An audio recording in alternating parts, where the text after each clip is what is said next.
What is going on, comic fans? Welcome to the Legion of Comics. It's Sunday. That means this is at weeks in the spoiler-filled look back at this week in comics and so much more. We've got a lot to talk about, from Shazam, Fury of the Gods, Superman and Lois Season 3 starting, Gotham Knights, brand new series starting, as well as a lot of comic book news to go over, from books to film and some comics to review.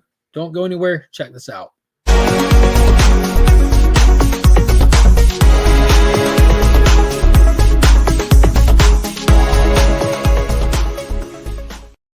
Go ahead and bring in the panel. I'm joined as always by my ring-slinging compadre from the next sector over, none other than Mr. Paul Cook. What's going on? Nothing much. Just living the dream, man. Living the dream.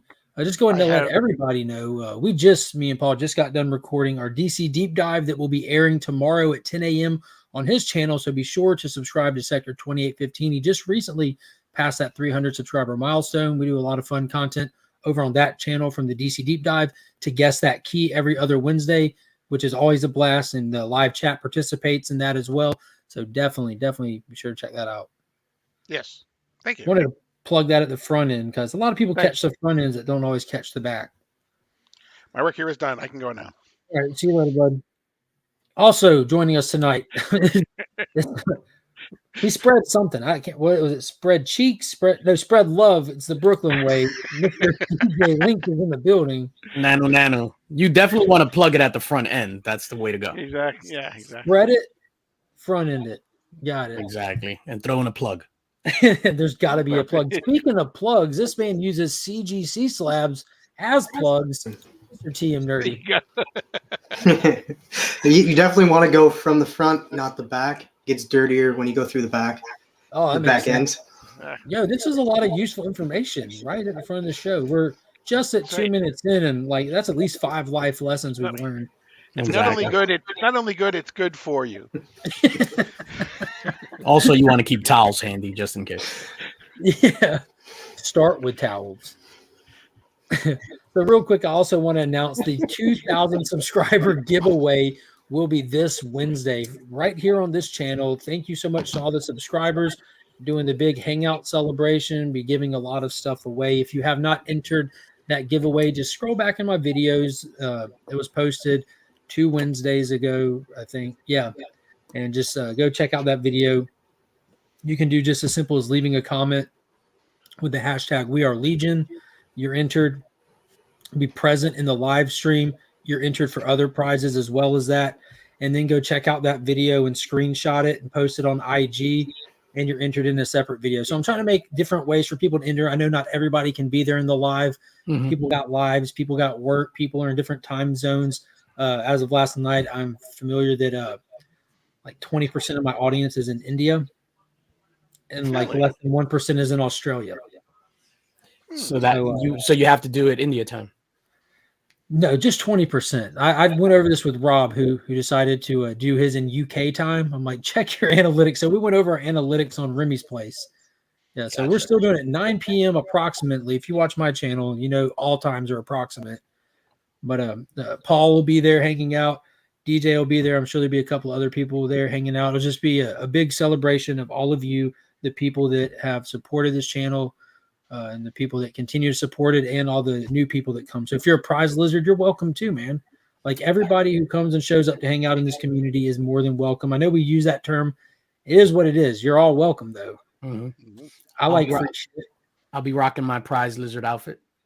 Hell yeah. So yeah, a lot of slabs, a lot of first appearances. DJ's even bringing one of the, is it the platinum foil you said? I know you announced it.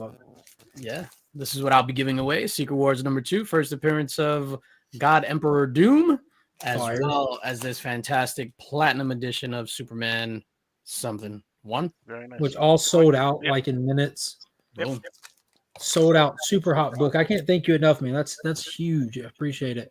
No, you're welcome, my man. Anything for you. And TM, no pressure whatsoever. You do not have to give anything away, but of course you're more than welcome to come hang out, because what's a celebration without your homies? Yeah, I'm not doing anything Wednesday. I'll be there. Clothes are mandatory, bro. Unless he gets offered another cup of coffee, and then he might not. Yeah. I'm pretty popular in India too. He's just a coffee gangster. So let me say hello to the chat real quick before TM breaks any more hearts. Let's purchase what's happening. Hello. Comics by the Bay. How are you doing? Hello from cold Florida. Yeah, bro, it's cold up here too. I don't know what happened. I was rocking shorts commando style, and now I'm back to wearing like socks. It's weird. Wheelchair Superhero 87 is in the building. What is going on, brother? Dr. Vaughn, good evening to you. Hello. TVH. Esamon 2. I hate to mispronounce people's names on here, and if I do, I apologize. Essie Mom. Get your mom too. Thank you. Brother John's Comics is in the building. What is good, brothers and sisters? Paul Rogers, what is going on, Paul? It's my LCS owner right there from the Augusta Book Exchange. If you're ever in the area, hit him up. Hector Ortiz is in the building. What is going on? Hello. What is up, Pops? Dude, my guy, my pal, Durs. Oh, man. You know what I thought about? Normally, Durs pops in and says hello, just as quick says goodbye so that he can watch The Last of Us. Yeah, last week was the last of it. Yeah, so we got a lot to talk about. That just reminded me of that season finale. If anyone wants to touch on that before we leave tonight as well. Empire Comics, what up? Thank you so much. Thank you. There we go. The prize lizards. There we go. They're all welcome. I got a prize lizard shirt. LOL. Congrats, dude. That's awesome. So let's get into it. What do y'all want to talk first? Because the panel is split on what we've watched. So much has happened in the last week, from The Last of Us, Mandalorian, Shazam 2 dropping, Superman and Lois starting, Gotham Knights starting. So we've all, between the four of us, seen it, but just a mixture of who's seen what, how much kind of thing. We can definitely touch on whatever y'all want to. Any y'all got any preferences on any of this? I think we should start with the most controversial one that I think all of us watched, The Mandalorian. This will be fast. Did you watch it, DJ? I have not.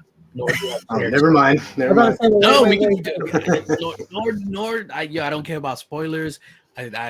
Episode 1 was okay. Episode 2 of this season was I hear episode 3 is complete garbage. So whatever. I'll just sit here and look. You know what?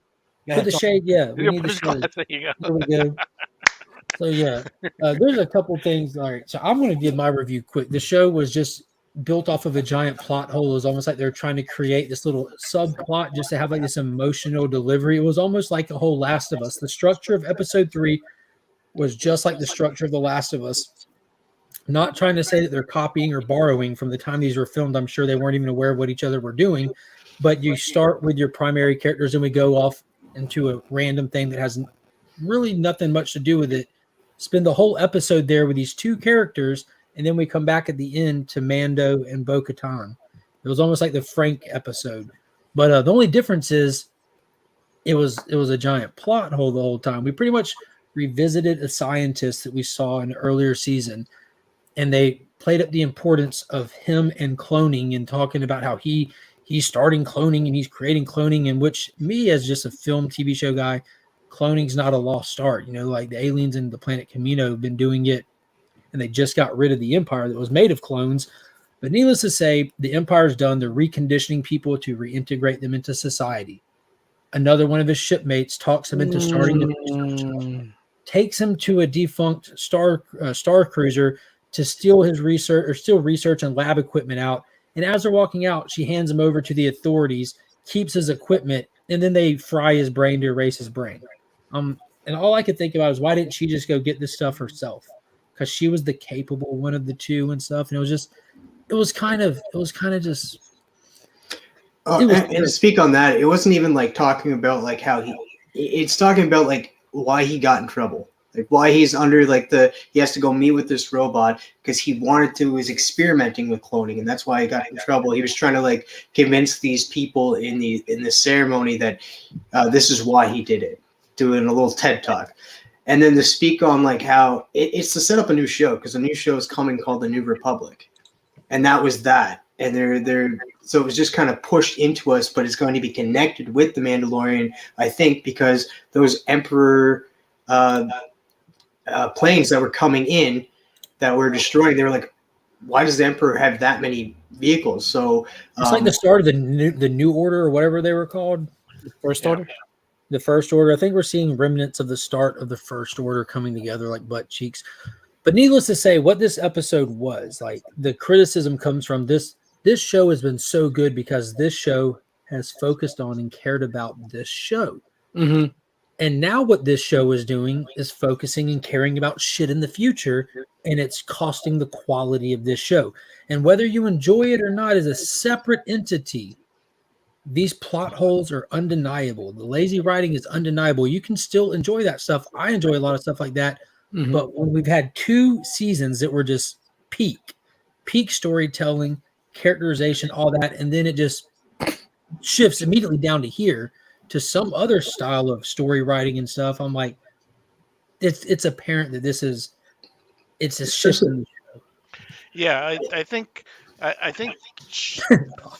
they focused on him because I think it was her convincing him to do it so that when they got caught, all of the guilt could be thrown onto him so she could walk free with what she wanted. I think they're setting up a return of Moff Gideon. That's what I think they're doing. That's what they're doing. But how they did it was stupid though, because like why like she was kind of like his right hand, and then to be like, oh, I'm just gonna be with this guy that I just met yesterday, and oh, okay, have fun with him and stuff. Like they're putting so much trust in her, and that's where the lazy writing comes in.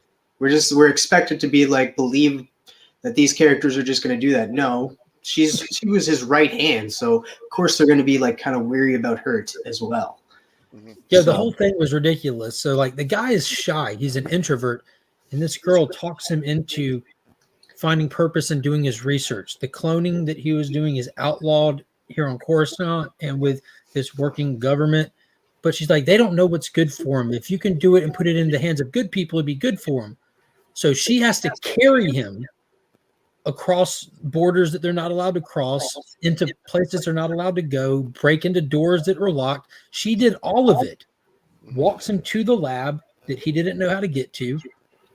And then when they walk outside, the cops pull up and she's with the cops. She just takes it out of his hand and stands with him. Like, why didn't she just go the whole time? Like, none of it made any sense for him to be in this episode whatsoever. Well, it's her just setting him up. Like he played her dirty in last season, so I think she wanted to get back at him for getting because he was on the Mandalorian side at one point and helped get Moff Gideon down. But also the fact that they had this area still there. They could have gotten rid of all of this stuff, but they're like, no, we're just going to place this here and that, and people decide to go after it. They're no good. Yeah, that lab was pretty well stocked for a ship that was like basically rusting away. Yeah, and not just that. That was like the entirety of the plot. Like the rest was just filler. But at the opening of the show, it starts right where it ended, DJ, with them in the waters, the living waters of Mandor. Bro, spoilers! I didn't watch it. Yeah, I know. And so they're sitting there, where she just saved him, right? They're sitting there catching their breath, and she looks at him like, he's like, I've been redeemed. She's like, you have. I witnessed it. And then she says, did you see anything down there?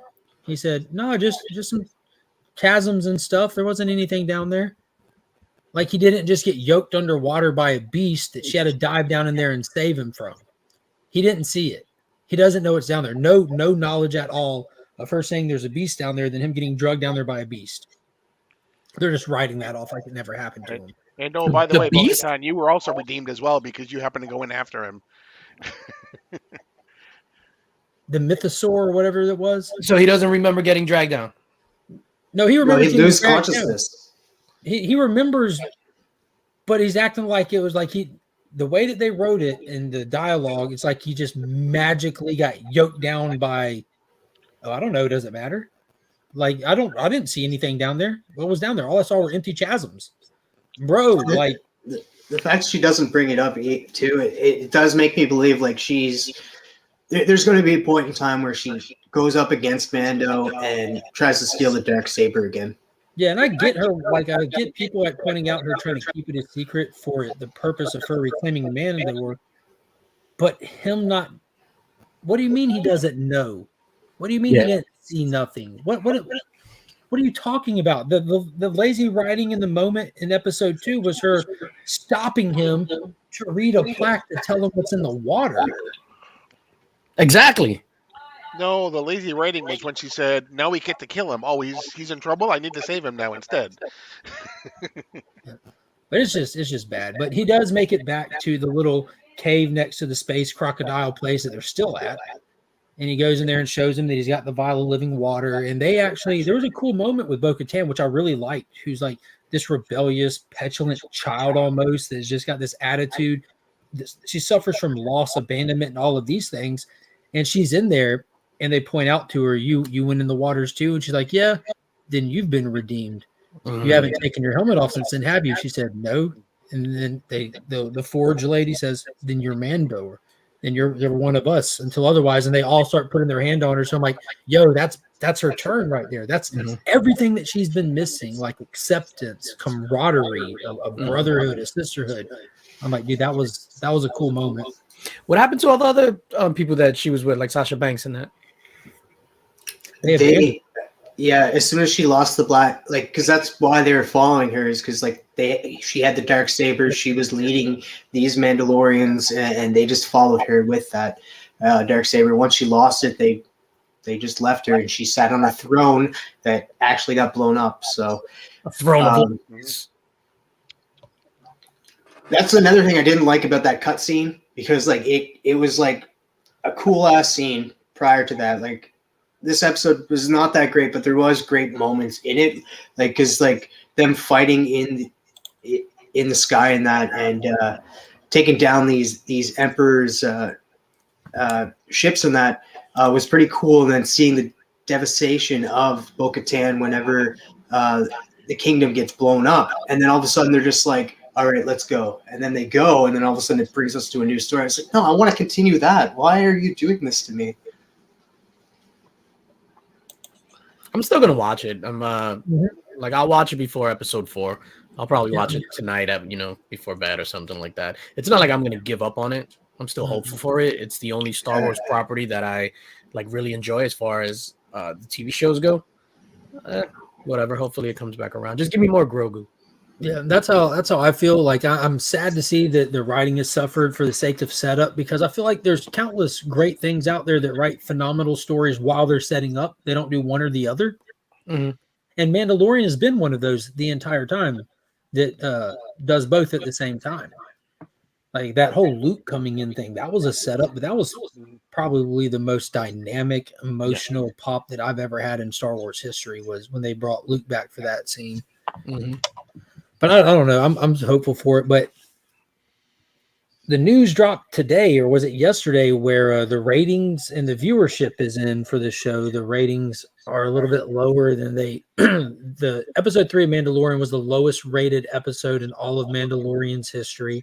The viewership for Mandalorian has dropped. It's under, what was it? I think it was 8% down from what Boba Fett was, and 28% down from what Obi-Wan was. So the people are getting, I don't want to say Star Wars fatigue, because I honestly don't think that fatigue will happen if quality is present. I think that there also has to be some sort of correlation with the amount of Disney Plus people unsubscribing to Disney Plus. Yeah, and why are they doing that? Yeah, those numbers are crazy as well. Yeah, and I pointed that out. When you're making these shows, when you're spending the money, you're not doing it to lose subscribers, you're doing it to make subscribers. Why are you losing subscribers putting out this content? Well, because the content is running people away. Like, I don't want it. I don't like it. Trash. They're gone. So maybe they'll pick it back up. I don't know.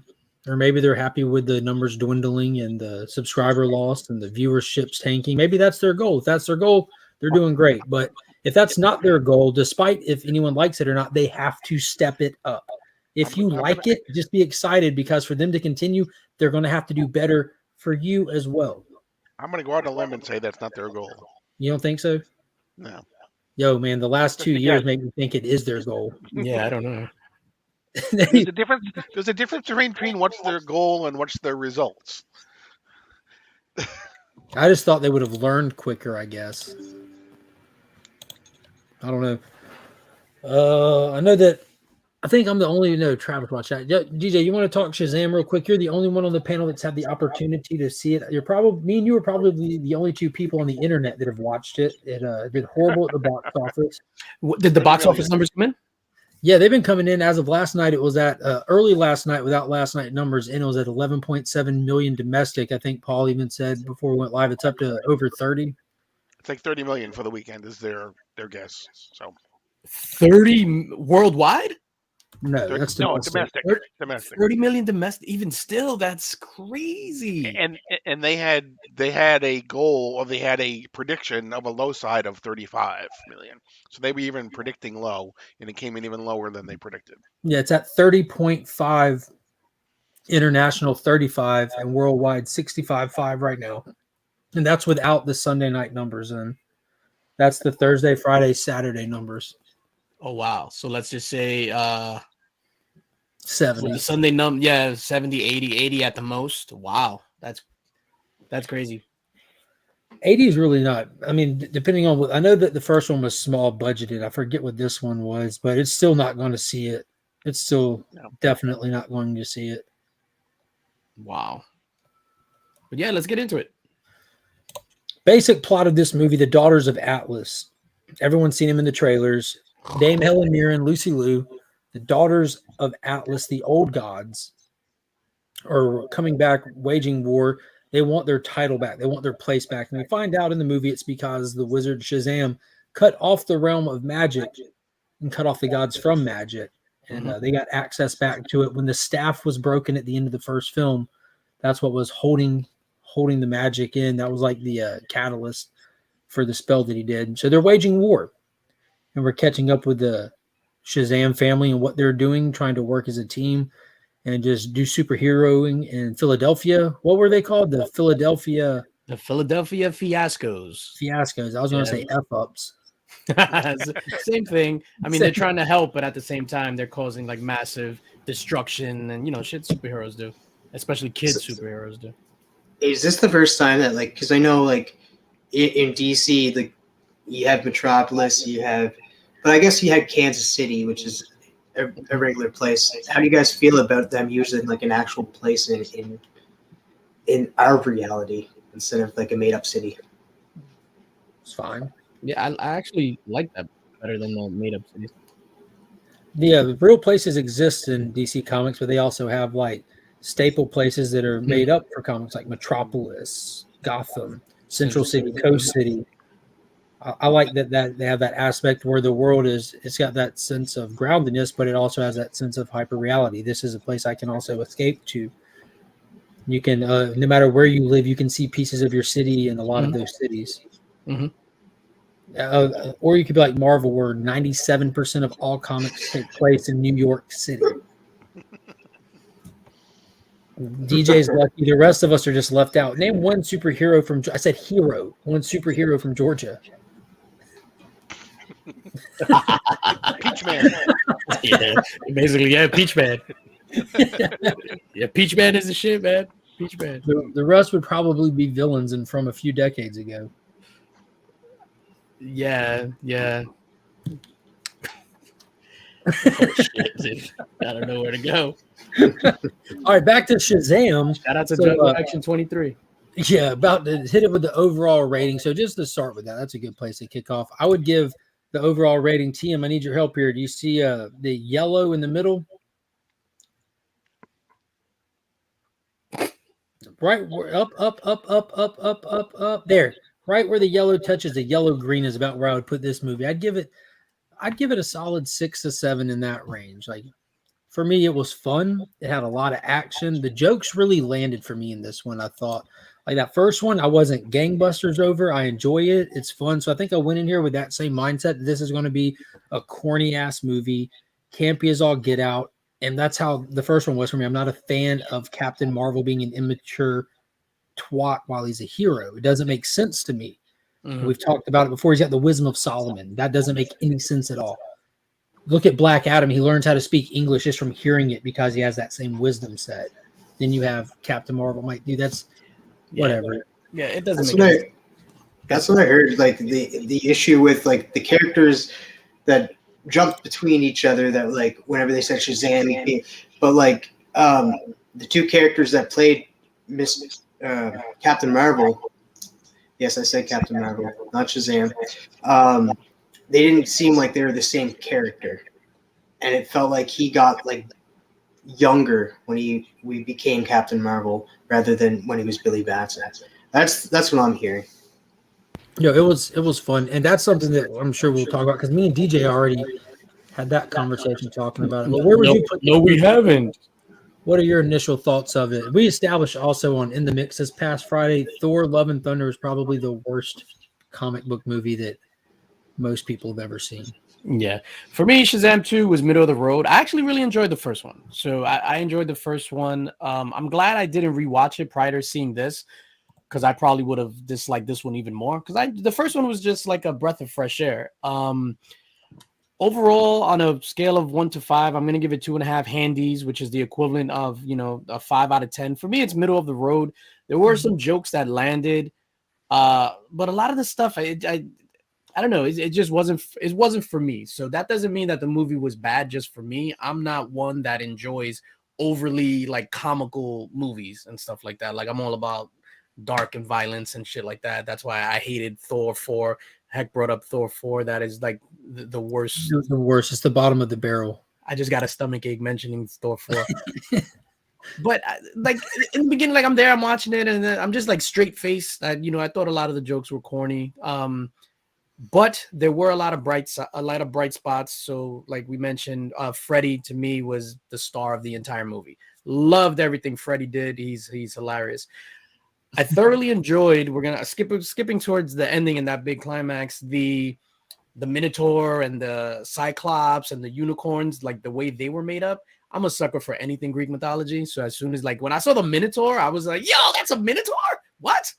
I thought that was really cool. And then the final fight scene, even though there was a lot of action throughout, but the final fight scene, when they were in the barrier. Yeah. Everything that happened in the barrier with Shazam and Lucy Liu, Captain Marvel, and Lucy Liu's character was absolutely flawless. Mm-hmm. What I didn't get, though, is why he didn't just try to, like, zap her with the staff and take her powers. Like, because she doesn't have powers bestowed on her like that. She's a god. But they took away Anne's powers with the same staff. I guess they did. Well, yeah. Guess he could have tried. Yes, he could have tried, but I think he was trying to stop it on a bigger level too. He was trying to shut down the whole thing. Trying to build it up, and even Helen. Didn't he also need her? Didn't he also need her to the act that he stopped it with? He wanted to. So for those that don't, for some context, the Daughters of Atlas wanted it all came back to the Tree of Life that used to be the garden for the Tree of Life inside the realm of magic that is just depleted. That's what the dragon is. He's the guardian of that garden. So they decided to plant it on Earth. And at the end of it, they find out like the staff has been like the catalyst for all of it that the wizard used to bestow people's powers, to hold people's powers in it and all this and that. So at the end, Captain Marvel figures out that the only way to really stop this is to overload it and blow the staff. He saw that his abilities were getting absorbed into it. So he decides to use the dragon, use Lucy Liu, use his own powers. He has this small barrier around them, the size of the Philadelphia baseball stadium over there. And he's just shooting lightning off, letting it just ricochet everywhere and comes back to the staff. He's letting the dragon, dude, those things were awesome. He's letting the dragon. That was fantastic. Everything in the barrier was fantastic. Yeah. He's pretty much put himself in there. His family's on the outside. He gives them a goodbye speech that makes you goosebumps. And he knows he's going to die. Like he knows this is going to kill him because it's going to involve all of us in this barrier losing our powers and eating an explosion, basically. And he's just like going head up at the dragon, and the dragon just letting loose everything he has, and him just holding that staff out, flying into it. And he one time doesn't do it. Like he's sitting there burned and charred, and he has to go back in again, give it a hit, and just keep going. And dude, that punch, like he has this time where he's charged up, and he comes in with his fist is just a ball of lightning and just uppercuts that dragon just to piss it. Oh man, fantastic. Yeah, like you saw him become like an actual hero in this, like, in that barrier. Like he stopped with the kitty shit, and what TM said is so true. He was more mature as Billy Batson than he was as Captain Marvel. So that still bugs me. But yeah, that doesn't make any sense. It makes sense, I guess, because Zachary Levi is a funny guy probably in real life, and they want to play to his strengths. But it made no sense whatsoever. Yeah, and to the point, like, and see, this is one thing that I enjoyed about it. So, like, this is where the Marvel family realized what the acronym is, Shazam. Mm-hmm. Because one cool aspect of this is we spend a lot more time in the Rock of Eternity, which is like a source of magic. Like, it's not the birthplace of magic in DC, but it's the source of magic. Like you have Eugene mapping out all the different doors in the rooms and stuff. You have what was it, Pedro, that was in like the library. It's almost like you're in the Tower of Fate with the library that's there, and you have the magic pen that scribes and answers for you and stuff, which is a huge source of comedy as well. Yeah. But they're in there and they figure out, like, the daughters of Atlas, what they're after. Atlas, their dad, is no longer a god, no longer alive, and the Captain Marvel family have his power. You know, they have the stamina of Atlas. So that's why they're so hell-bent on stopping them. Like, they look at these people like, you have what's left of my father in you, as well as these other gods. And think about it, including Wonder Woman's dad, you know, Zeus. Mm-hmm. So that's why they're after them. But they see this acronym and they go through it: the speed of Mercury, the courage of Achilles, the stamina of Atlas, and they go through the whole thing. And they get to the wisdom of Solomon, and they all are kind of quiet, and they're just looking at Billy like, "Yo, what's up with this?" He's like, "What?" And they even acknowledge that Mary is like the smart one on the team and everything. And at the end of the movie, they come back to that, like when they're all sitting there, and Billy's the only one with powers, and he's looking at, like, I don't know what to do. He tells the wizard to take the powers back. You go fight him. You're smart. You know what to do. And they acknowledge it. And the wizard's like, I don't know what's what. I know I didn't choose wrong. Wisdom doesn't always come from the head. You're going to have to search your heart to find it. So I'm like, dude, they don't have a straightforward answer, but it's cool that they acknowledged it and gave us something like that, you know, because he did. He put his heart first and saved his family and risked it all, and it paid off. Mm-hmm. Yeah, no, I agree with that. Like I said, for me, it was just middle of the road. You just explained it a lot better than I don't know. It was just middle of the road for me. There was a lot of like, there was some things to enjoy, but there were a lot of obstacles in it. And I'm not, you know, I'm not a DC hater at all. I'm, you know, nobody goes into a movie wanting to.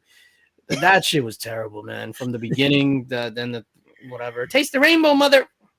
It's like whatever. I hated the way. What's her name? Megan Good. The way she acted as Darla. Is that the grown-up or the kid version? Both. But the grown-up version was terrible. Megan. Yeah, see, and I thought about that too. Like, these kids are playing kids. They're pretty good at playing kids. They're kids. These adults, Zachary Levi and the rest of them, they really forgot what it's like to be a kid. So I feel like they overcompensate. Yeah, I think so. But that's also that's on the. I think that's on Andy Samberg though. 100%. Yeah, that's on Andy Samberg to rein in his, like, yo, bro, or shit. Why wouldn't you have the young ones there? Like, are they cringing watching you pretend to be you? Mm-hmm. You know what I'm saying? But yeah, spend some time with the younger characters and get to know them. Yeah, all of them are older kids except for Darla. All of them. I would still recommend this. So even though, like I said, it's middle of the road for me, I would definitely still recommend it. Like, you might love it, you might hate it, you might think it's great, you might think it's terrible. Just definitely see it. And I think with all the announcements with the DCU, James Gunn stuff, even I think they let out the rumors that because Wonder Woman, Gal Gadot is in it. Obviously, we're talking spoilers. We'll get there in just a minute. The movie was at a disadvantage just because all the DCU stuff, and this was going to be the last one. That's why. And again, full spoilers, when Billy Batson died, I was like, holy shit. And that's when my ears perked up. And I was just like, yo, because I thought that was the final. And then when he was resurrected, I was just like, fuck this movie. Yeah, I thought it was dope. Like, they let it sit and simmer for a while. So Billy's actions of overloading that staff and delivering that final blow did cause the explosion contained inside of that barrier. They all died. And Freddie getting to him first, Freddie, like that, like, I'm breaking. I'm there with my 15-year-old daughter, and she's like, her jaw's in her lap, you know. And then when his parents get there, like, and that moment with his parents, dude, his parents are awesome. Those actors that play them were great in the first one. The foster parents are great in this one. Like it was really cool. And like the aspect they took into the whole family dynamic in this one, they didn't spend as much time in it as the first one because we didn't have the origin story them. But they hit on some stuff, like spending time there, feeling like you have a family and you overcompensating for it and becoming overbearing, and that kind of shit makes sense. But it's kind of annoying to watch for me. That's kind of like, I don't want to watch the overbearing team leader. Like, come on, man. But it did hit on the emotional beat at the end. So when Billy was dead, magic was done. Like they had the staff, but it was drained, and the wizard, everyone, they're all drained of magic. And they have Billy. They went through the door in the Rock of Eternity and gave him a hero's burial at the base of the Tree of Life that had been withered and everything. That wasn't at the base of the Tree of Life. Where was it at? I have no idea. It was like in the sky. What? No, like they went to the realm of magic, to the palace where the Sisters of Atlas were, and they buried Billy at the foot of the tree. Gotcha. Now stay with me here. They're all crying, mourning him. I can't remember who it was that was upset and told the wizard to bring him back. And the wizard's like, I can't. I have no power. There's no magic. All the gods are dead. And then that's when you hear someone say, not all of them, and they kick in that kick ass. And then you see and Wonder Woman comes walking up, and you're like, yes. And they come up slow, and then they show her face, and it is in fact Gal Gadot. So let me just pause you really quickly. So there's a tease for Wonder Woman earlier on in the movie. So Zach Levi is dreaming that he's at dinner in his whole Shazam getup with Wonder Woman, but they don't show her face. They just show like the shoulder, they show the boots, the outfit. And then as that Wonder Woman, where you don't see her face, gets up to leave, the wizard Shazam enters his dream, and it's his face on Wonder Woman's body. Yeah, so they almost did like a tease of what happened in the first Shazam when we got up to here of Superman. They tease you again early in the movie. So we get Gal Gadot, Wonder Woman, walk in. And because she has the blood of the old gods in her, she is a demigod. She grabs the staff and she's able to spark it and hit it in the ground. And not only does that put the spark back in Billy, where boom, Captain Marvel is now buried in the ground instead of Billy. It also brings magic back to this realm that was cut off from it. And the Tree of Life starts growing right then and there. Remember? Yeah, all the stuff, the grass and everything like that. So Billy comes crawling up out of the ground as Captain Marvel, spitting dirt out, covered in dirt, saying hey to his family. And he's been wooing over the opportunity to meet Wonder Woman throughout this whole movie. It's no secret. She's his biggest crush. And then there she is. And you get this funny, awkward moment of him trying to introduce himself, this and that, all with a dead spider in his tooth. Yeah, that was funny. Yeah, but it was a good little moment. It was a great tease. It was also one of those moments where, hey, Wonder Woman, where the hell were you when all this shit was going down? Yeah, good question. Outside the dome. But even still, well, yeah, fuck them. Yeah, I got a question. I you guys remember when? Because I'm like, dude, I hope she shows, because I knew she was coming, so I'm wondering when in the movie is she coming. And when that dome went up, I'm like, bro, you cut us off from all of our cameos with this damn dome. Mm-hmm. And then when they started to take it down, I'm like, yes. And then it stopped. I'm like, no. I hated the dome. Usually I love dome. Yeah, most do. Yeah. I'm But all this dome was the worst. Yeah. What is going on, Tricky Trapster? Remember when James Gunn announced, like he was announcing, he's like said Shazam, and that Shazam is its own little thing in its own little pocket. Like it's its own thing. Like maybe he worded it that way because like it's going to continue in the James Gunn stories. Do you think we'll get like a Shazam 3 or even possibly just these characters showing up throughout the DCU? No, not after this lackluster outing. How much is done this weekend? I think his reference was not to it being in its own Elseworld. It was the fact that, we have a story going with some connecting threads that we're going to need to address when we flashpoint or whatever. But Shazam didn't really overlap with anything. It exists in this universe, but there's no loose threads that we have to address. Except for the end credit scene. Now that's easy to get. We have 2 end credit scenes. One that is unfortunate that will never ever have anything come of it, and the other one that just kind of adds some back context to it. So the first is a mid-credit scene, which we found out was reshot. It wasn't originally going to be these characters that come to see him, but The director said that he had to switch it out later in production, and this was well before James Gunn was announced. But you have Harcourt and Diebeard from the Suicide Squad team that come to meet this kid and ask him about joining a team. And it's Billy. He's out in the woods at an old beat down gas station, just shooting cans, being Billy. And they ask him if he wants to join the Justice, and he screams, "Yes!" That's the one with Wonder Woman, right? They're like, "Society." And he's like, "Oh, wait, what? She's not there, right?" They're like, "No." He's like, and they're like, "Let's get out of here," basically. Long story short.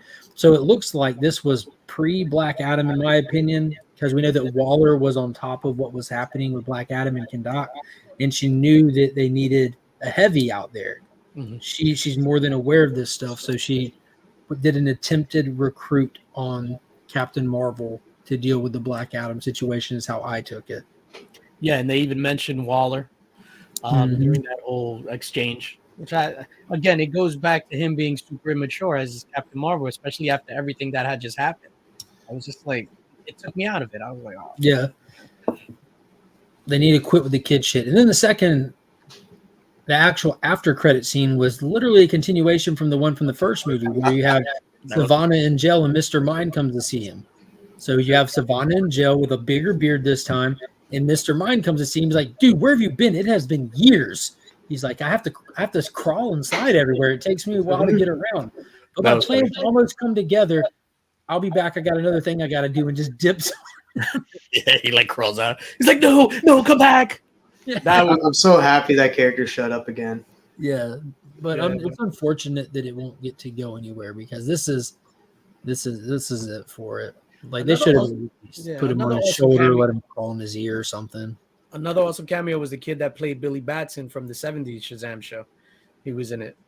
So a little bit of context for some of the big fight at the end. They plant the guard, they plant the seed, the tree grows, roots go everywhere. The roots actually have like bulbs on them that bust and let out mythological creatures. You have a siren, you've got like a griffin, minotaurs, you got it all. Oh, the griffin, dude. Yo, yeah, when the griffin, because that was the first one. That was the first one. I was just like, holy shit, a griffin. Yeah, it was pretty cool. If you haven't noticed. When the siren busts out, the harpy, it immediately takes off, flies, and picks up David Sandberg, the director, and takes him off into the sky. But in the midst of all of them fighting these creatures, and at this point, the only person with powers is Billy. You have all the people in the streets. Thanks, Captain Every Power Jr. and all the names that he's come up with. And you have the actor from the 70s TV show who played Billy Batson wearing his red shirt with a yellow trim say, "We love you, Captain Marvel." I'm like, and my daughter's hitting me. He said it. He said it. Did he call on the elders? No. Michael Gray. That's the guy's name, right? Yeah. Mentor wasn't there. I'm pretty sure he's dead at this point in life. But did he come out of like what those big Winnebago? Winnebago? Yeah, with the Shazam logo on the front. Exactly. I saw a whole documentary yesterday about the old Shazam show. It's not like I'm well versed in Shazam prior to 48 hours ago. Yeah, it had some great Easter eggs. The fight at the end. I'm telling you now, the Wizard was probably the funniest part. They're all in the battle wagon. It's what the foster parents call their van. They're all driving around trying to help people in the city, and they're looking at all these monsters and all these mythical beasts. Like, how can we stop them? Like, look at them. And the Wizard points out there's only one thing these beasts fear, and that's the king of beasts, the unicorn. And Darla just screams, "I love unicorns." And the Wizard is serious as shit. Just immediately answers, "The unicorn does not love you." What? That was funny. Funny. She ends up taming a unicorn because they look up in mythology that they're keen on ambrosia, and in our world, she's sitting there yoking yellow Skittles the whole time. So she finds a unicorn, feeds him some yellow Skittles, and they pretty much got him in the palm of their hands, and just raging through the streets, spiking mythological creatures. It was a great little stampede moment. Right in the chest. And the way that the unicorns look like their makeup. It was awesome. Like it was dark and scary, and they had like these protruding spike things on their face. It was really cool. That was a callback too. In when they first showed Darla as a kid, she was making like a diorama of all these mythological figures, and then unicorns killing them. So that was pretty. Yeah, cool. Yeah, that was right. I forgot about that too. You mentioned that. Yeah. And he's like, "Is that unicorn killing them?" Yeah, and he's like fist bump. I think my rating for this movie is going up little by little. I hate you, Mark. It was legit fun. What would you rate it on the scale? The color scale. Right smack dab in the middle, the yellow. Bong, like literally right there. The yellow next to the F. That's what I would grade it. I'm grading it of. This is an of. I'd give it the top of the Legion there. It's definitely not green, but it was fun. Now, if this were to continue, the DCEU were to continue, this movie would have like opened up the floodgate, because there's a lot of characters, a lot of stuff that's associated with magic in DC Comics, from heroes to villains and everything else. And this movie established why we haven't seen anything up until this point outside of the Marvel family, because we haven't had access to magic. The Wizard had it contained for the gods going buck wild in the past and preserving this world. And now it's been unleashed. Now it's been unlocked. Now the realm of magic is firing on all cylinders again. So this would have been opening the floodgates. Like magic is now present in the universe again. It's not contained and monitored. So this would have had bigger ramifications. This would have, God, the War of the Realms could have been next. You know, you had Wonder Woman and Shazam in here. Magic's back. Old gods are going to be getting their abilities back. You know, just it would have been the sky's the limit if this was a properly functioning, lucrative movie universe. This would have been a big turn. Do you think we'll ever see this version of Shazam again? Ever see what? This version of Shazam again, outside of his own film, like pop up somewhere down the line? I don't think so, not for 1 second. Okay. For them to even try to attempt to bring this person back, think how long it would take or how far we would have to go. I don't think so. I wouldn't be. I don't necessarily want to see it, to be honest with you. I wouldn't be surprised if he appears as like a quick flash or something in the Flash movie, because I think they might be doing stuff like that. I think there's a lot of cameos that we probably haven't heard about. Mm-hmm. That'll be really quick cameos in the Flash movie. See, and I'm thinking that the first mid-credit scene, I'm thinking was setting up a Black Adam versus the Justice Society in a later movie. Yeah, well, I think it all came down to how Black Adam ended with him not relenting. Like it's his city now. Right. And he pissed Waller off.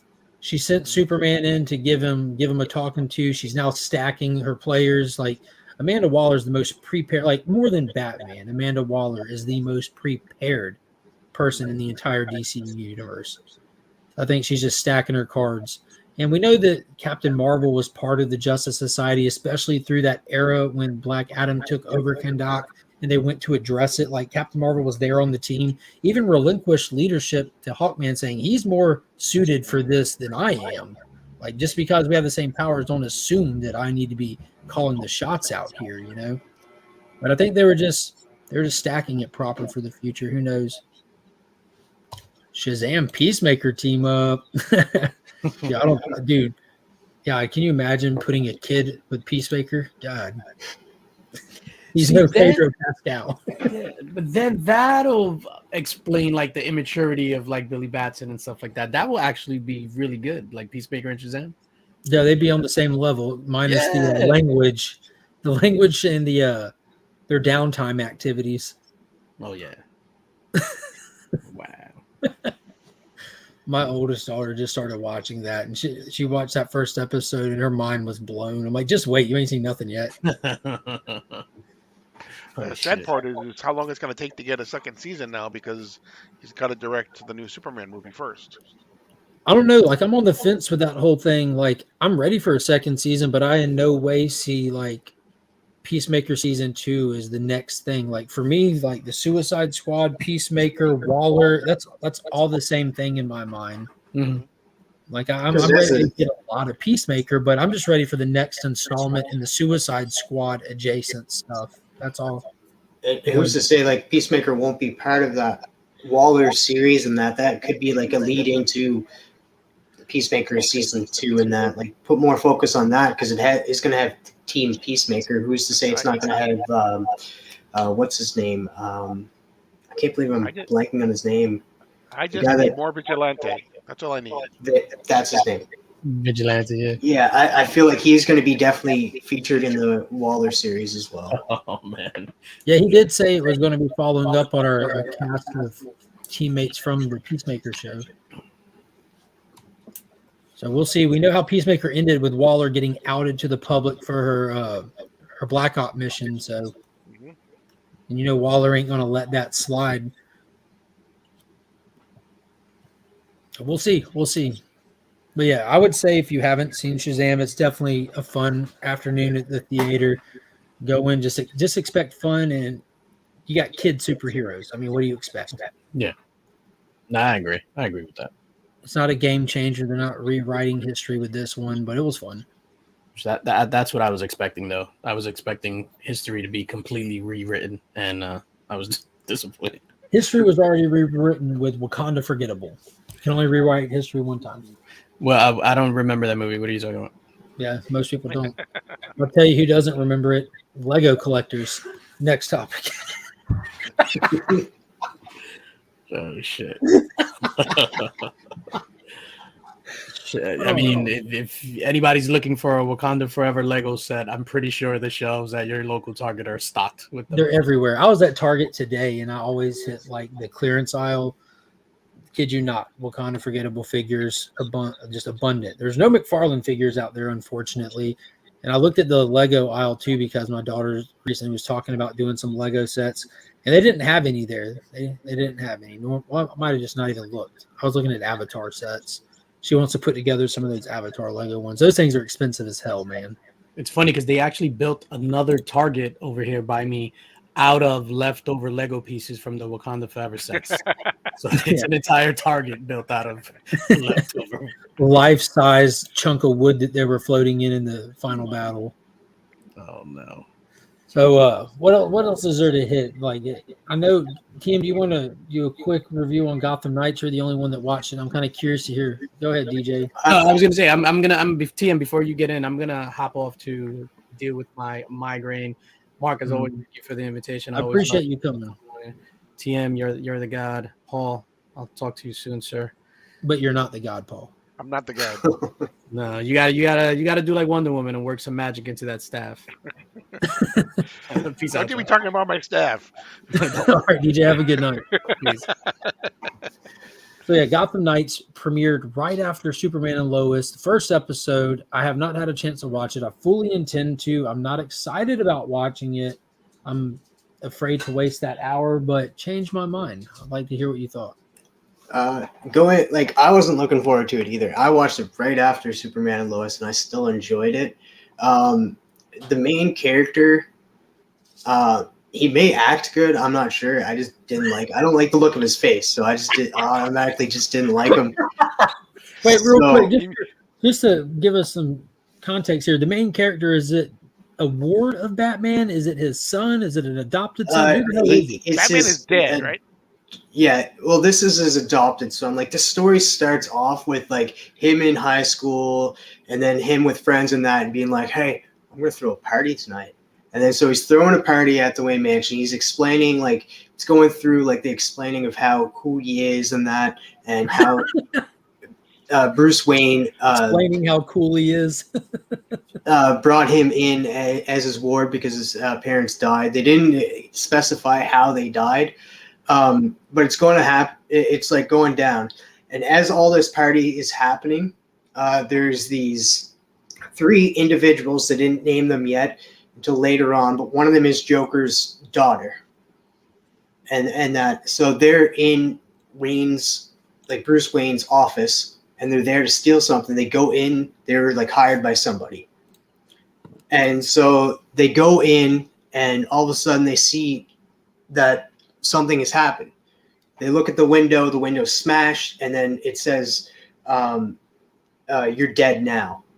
And then they look out the window, and there's Bruce Wayne on the ground, dead, with half the Batman mask on. So they were they were set up. Were you able to see the actor playing Batman, Bruce Wayne? Not really. No. Okay. His face was kind of bloodied up too. But we did have coming to see and like look down at him was Harvey Dent, DA District Attorney Harvey Dent, played by Misha Collins, who, if you guys have watched Supernatural, he plays Castiel. So I really enjoy that actor. But he's playing Harvey Dent, which you can really tell the Two-Face portion of it, and he's just trying to figure out that. So he comes to the party. The party's happening. He's like, "Oh, dude, guys, don't worry about it. I'll handle this." He goes, and there's cops at the door, and they say, "Like, sorry that this is happening." So he had no idea that Bruce Wayne was Batman. So he went his whole life. He found out afterwards, prior to this, and the whole world knows now that Bruce Wayne was Batman. And yeah, it's definitely a different take. Like I said, like it's definitely an Elseworld story, considering that I forget the actor, the name of the kid, because it's not a Robin. He was never a Robin, and he gets framed for it too. Colin Rowe, Harper Rowe, Harper Hayes, maybe Harper. That's a girl. Yeah, Harper was the Bluebird or something, I think, right? Harper Rowe and Colin Rowe. You have Carrie Kelly. Carrie Kelly does show up, and it's a different. Like that was Bruce Wayne's Robin. That was the only Robin in this world, and it's. So that's the Dark Knight's Robin. Yeah, from Carrie Frank Kelly, Miller's Dark Knight. The Dark Knight Returns. Yeah, but this Batman is still younger, and like, what is it? Yeah, she's played by I want to say that N girl there at the top row. Yeah, it's Carrie Kelly, Navia Robinson on the top right, and then you have the Dent kid, Stephanie Brown Brody. Yeah, and I think I could be wrong, but I don't think that Joker's daughter's name has been revealed. But we did get Harley Quinn mentioned in the show, like how Joker left her mom and went and ran around with like, I won't say the exact language that she used, but Harley Quinn. And like, so that's all we get. And then what really sold me was the very end, because these coins kept showing up. Like there was a coin attached to Bruce Wayne during like they picked it up off of him. Harvey Dent found it off of him, and it showed an owl. Oh, so the owls are like Alan. Yeah, and the cops are in on it. Certain cops are in on it. So all three of those kids that like were framed for the murder of Bruce Wayne, all of a sudden his stepson, or not a stepson, but his adopted son, is now framed for it, and they're all getting arrested. They're all now on the run. They get introduced to Carrie Kelly near the end, and then they figure out, it's like, oh, I don't know what this is. He hands it to the Joker's daughter, and she's like, we're already dead. We're already dead. Then she starts inciting the thing of the, I don't know how it goes, but they're talking about how the transcript from the Court of Owls and stuff, like, do you know how it goes, Mark? Mm-mm. Trying to think of it, but like it shows Talon at the end, and it says, like, at the end it says Talon will come for your head, and then it shows that cop that was hired by them turn around, and all of a sudden you just see his head plop onto the ground, and then you see Talon. Dope. So that's pretty cool, getting an actual Court of Owls in Talon. This will be the first time we've really had that, right? Like, they didn't do that in Gotham, did they? They did the owls, I thought. Yeah, they did the owls. They did didn't Talon. I thought they did. I thought they. I don't know. I think maybe. I feel like the Talon was kind of the clone Bruce Wayne. I think that's what they were trying to go for in Gotham, but I could be wrong. But yeah, they did do the Court of Owls, and they did have a Talon. I remember that. He ended up dying at one point though. But he had the mask on and stuff, but he wasn't like an actual Talon. But I know Gotham Knights, the video game, like if you guys remember the trailer from that, they're inciting like a talon will come for your head. Mm-hmm.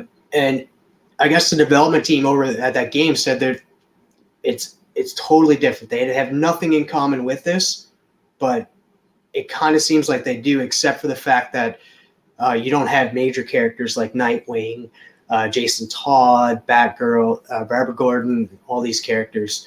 You have newer characters. Like that's why it's an Elseworlds kind of story. So they can go any way that they want to. Like Harvey Dent doesn't even have to be a villain or Two-Face because he's not Two-Face right now.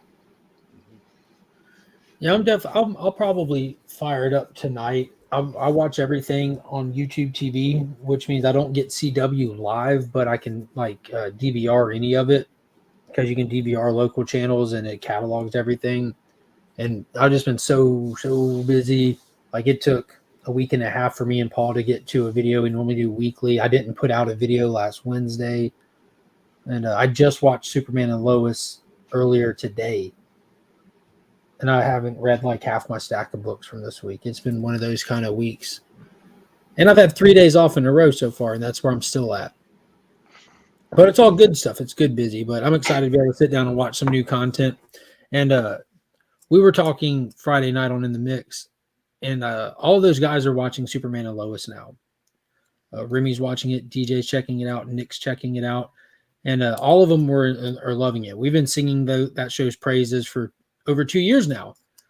And I'm happy to see other people checking it out. And Tyler made like the revelation. He's like, holy shit, it's so obvious now. We've just been watching the wrong channel. Everyone's watching and complaining about certain channel. And then you go over to another company and their shows are actually fun and enjoyable. So I'm excited about something new from CW here. That sounds so weird saying out loud. That sounds so weird. I'm not an Arrowverse fan. Lost me years ago on that. Stargirl, I adored every episode of it. Superman and Lois, I feel the same way about. So hopefully this being Elseworlds, it'll be able to stick. You know, I have no hardlining stuff or problem with something being Elseworlds or its own thing. But I don't know. This one's, I've never seen CW do something I enjoy other than Superman and Lois in many, many years. But we'll see. Yeah, I'm excited for this. You still excited for it? It got terrible reviews. It didn't get a lot of reviews. I'll put that out there.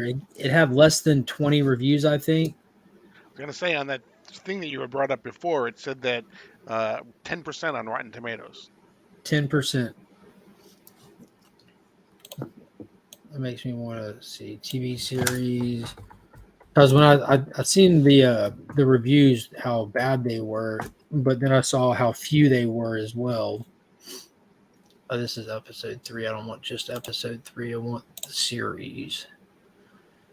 I think a lot of... Yeah, look. So for critic ratings, it's sitting at 18% with only 11 reviews. 11. That's almost unheard of to see so few people reviewing it. That's pretty crazy. And a lot of people that I see reviewing it too, they're all saying like, "Oh, like this isn't Robin. They're changing Carrie Kelly. She's not like."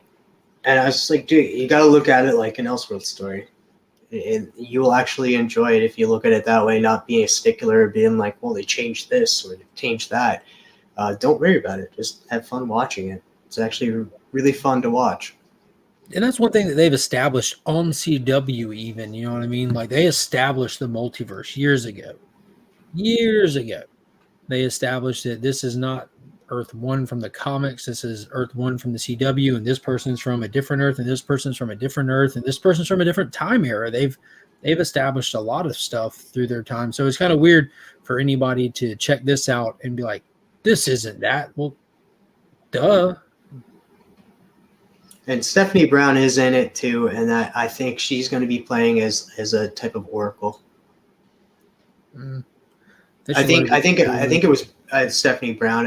Her name is Stephanie. I didn't catch her last name, but I just kind of assumed. Yeah, Stephanie Brown's listed as one of the main cast members, so it's got to be her. That leads us to, I thought it was a terrible idea for them to premiere this the same week as Superman and Lois. I thought it was an even worse idea to premiere it directly following Superman and Lois because that's a critically praised show, whether more and more people are watching it or not. That show is absolutely top notch. And I was able to watch the first episode today, and I didn't get into spoilers or anything with it, but I just told Paul they still got it. That first episode was awesome.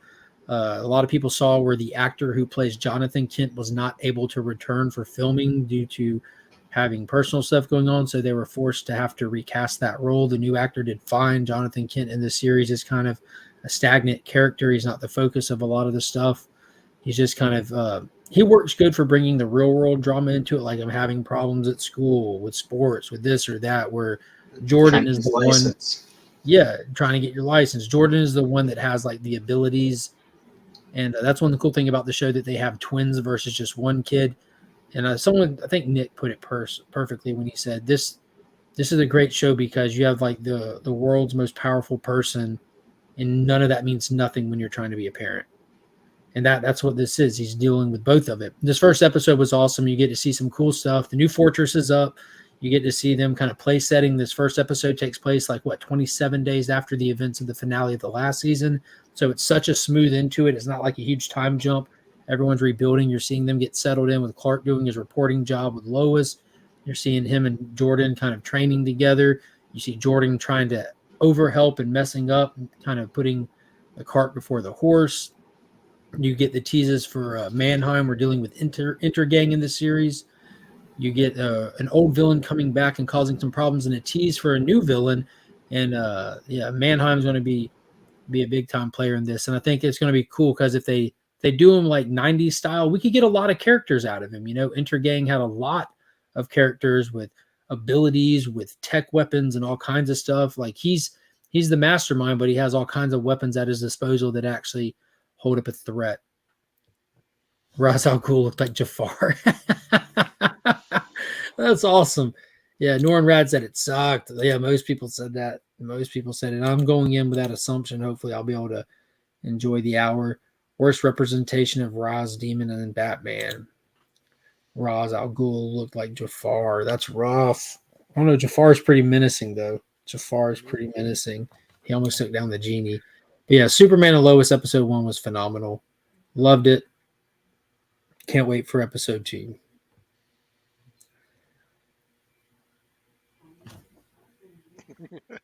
I'm sorry you haven't had a chance to see him yet, That's Paul. Okay.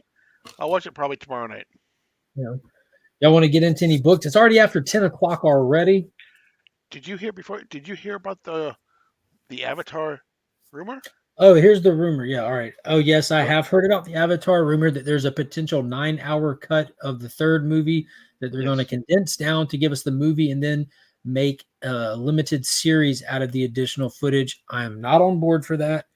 I'm the biggest Avatar fan, personally, I'm sure. Mm-hmm. I do not want Disney coming in and watering down such a successful, fun, quality franchise. There's no reason to do that. Mm-hmm. At this point, it's on a release schedule for every 2 years at Christmas. Right. You don't need more than that. That's almost too much as is. And that's from somebody who can't wait for the next one. I'm super excited for it. You know what I'm saying? Like, I love Avatar. I think that's the dumbest idea they could potentially do. I don't know why I didn't remember that when you asked me earlier, but yeah, I definitely heard that. Yeah. Although I guess, is it Disney you think that, or do you think it's James Cameron? You think for 1 second that's a James Cameron idea? I don't know. I don't picture Disney being able to tell James Cameron you're going to do this. I mean, they got the footage. They own the footage. Yeah. But you would think that he would have had to have done it knowingly, because you don't get what he thinks, or you don't get what you think you could get 9 hours of a movie when you're shooting for 3 or whatever. Well, keep in mind the way that they shot this has never been done before. There's been similar things like Peter Jackson's Lord of the Rings, Superman the movie, and Superman 2, but nowhere have they done what they just did for this in the history of filmmaking. So they got a lot of filming done. That really shows you how much filming they really got done. Because just imagine everything for Avatar 3 and 4 is filmed, all of it. Now we hear there's an additional 9 hours. All of that money they spent to do that has already been made back, and then more than $1 billion beyond that. Yep. 100% of everything they do and release with Avatar for the next 4 years is all gravy. They're already in the green by over $1 billion. Mhm. And that's crazy to think. Like, that's how much they believed in this project. Oh yeah. I I mean, I'm not looking who forward bets against James seeing Cameron anyway? a 9 hour series of Avatar either. I don't think it's. I'm with you. Sometimes, Less is sometimes more. just because you can tell a long story doesn't mean you should. Yeah, now don't get me wrong. Will I watch it? Absolutely. If it's James, now thinking of this a little bit like that, my reaction is Disney, no, oversaturating the market. No, we've seen what's happened with the MCU. We've seen what happened with Star Wars, and that's just my knee-jerk reaction. Keeping in mind that this is James Cameron's team. This is Wetaworks. This is the exact same footage that's from the movies. It's the exact same stuff just being released there like that. I don't think that's necessarily a fair comparison. That's just my knee-jerk reaction. But I would love to dive farther into the world of Pandora. I've got all the expanded world comic books that are canon. I've got I've got everything that they've done in video and in book form of it, like, so I would be down for it, but I would hate to see it get oversaturated and turn into just another cash cow, Yep. Hmm.